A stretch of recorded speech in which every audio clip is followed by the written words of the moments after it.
wheels. Woo! Holy shit.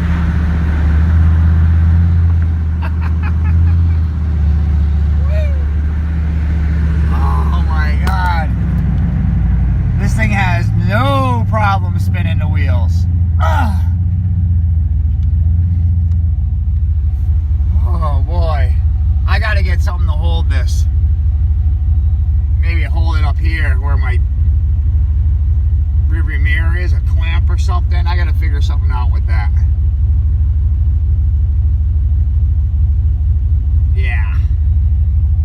So we're out driving the truck, the Canyon. Been driving it for the past couple of days, this nice and easy, and now I'm starting to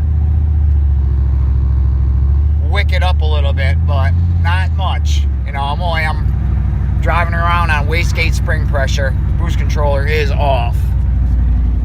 It's at 0. See?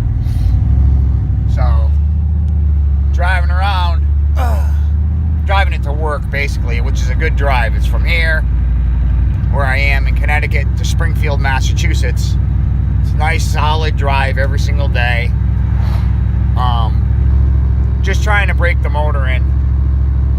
It does have new pistons and rings and everything, so I kind of want to break it in correctly instead of just, you know, hammering on it right out of the get-go like it's a top fuel dragster.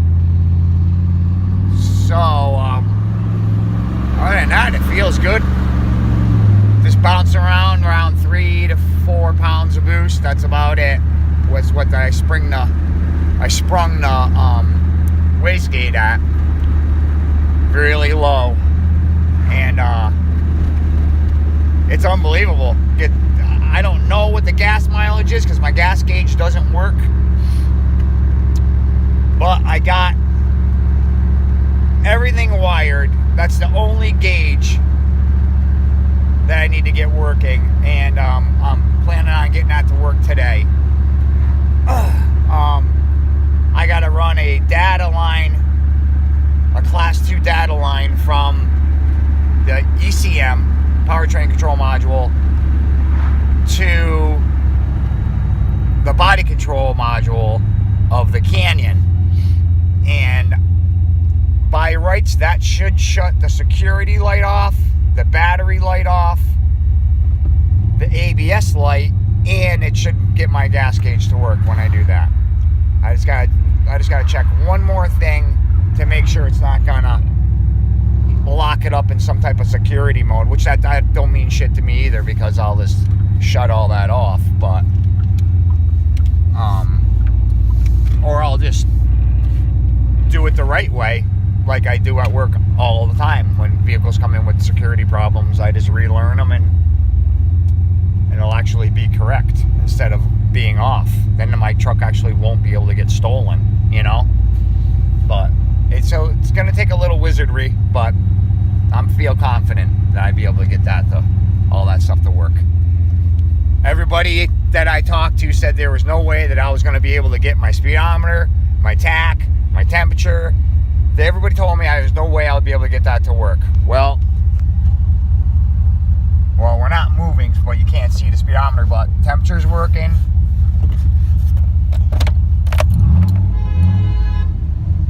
That's working.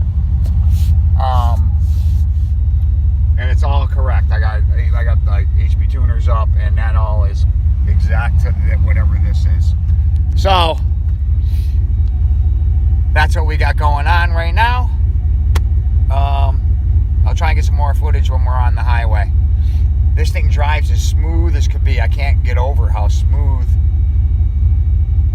the transition has been over the past couple of days. It's unbelievable. Just making slight changes to the transmission, and then I was looking at the tune-up for the transmission, and I'm gonna play you guys right there for a minute.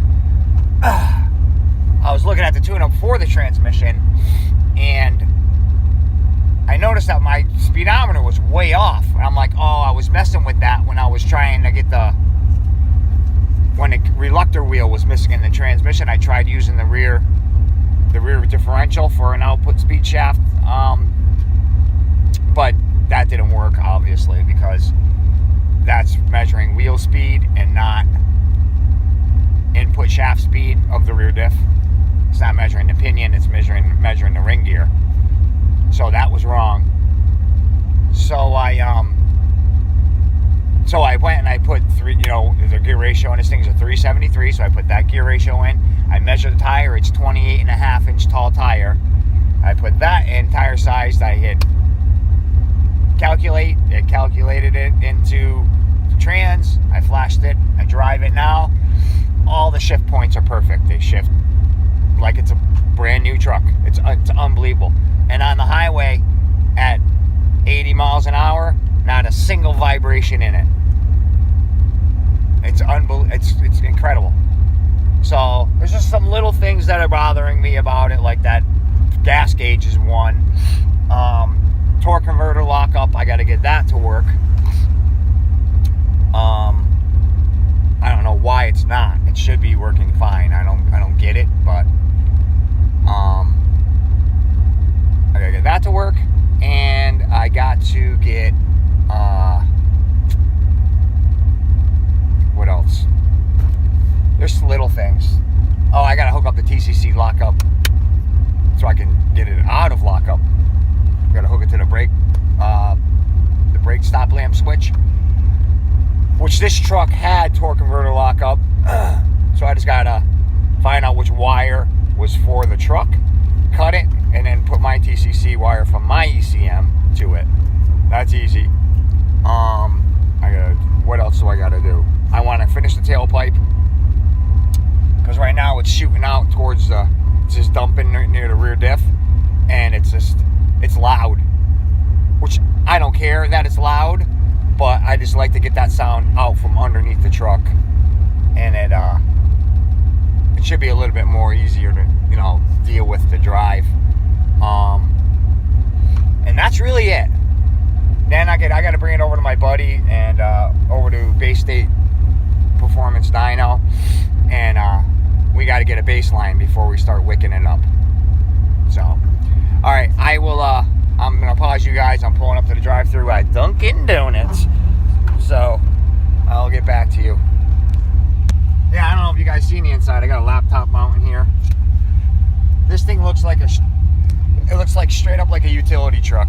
It's hysterical. Anyway, thanks for watching, and I'll try and get some more video footage after this, but all right, I'm gonna pause you.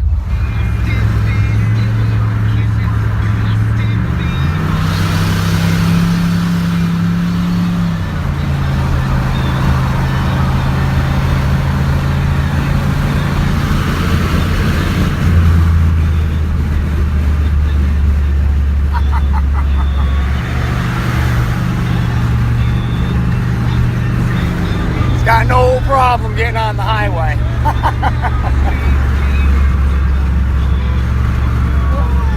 Love it.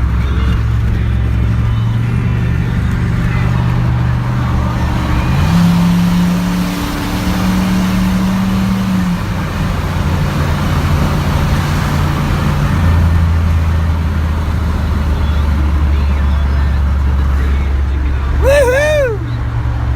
Bad to the bone, boys. Bad to the bone. Anyways, I'm gonna say goodbye. I'm driving. One more thing that I gotta touch on is the tune-up that's in here. This is Matt. This is Matt's from Sloppy Mechanics Tune-Up. Yeah. I flash it to the computer. I had to throw a little bit of fuel at it, just a little bit, because his is a 4.8 and mine's a 6-liter. But here on the highway, it's like everything is perfect. It's like really virtually untouched. Flash it and drive it. It's unbelievable. He is one of the best tuners around. I can safely say that. It's amazing. But anyway, I just wanted to touch on that as well. watching, and don't forget to like, comment, and subscribe. Improve their health in the new year. Now Bye. is the time to advertise.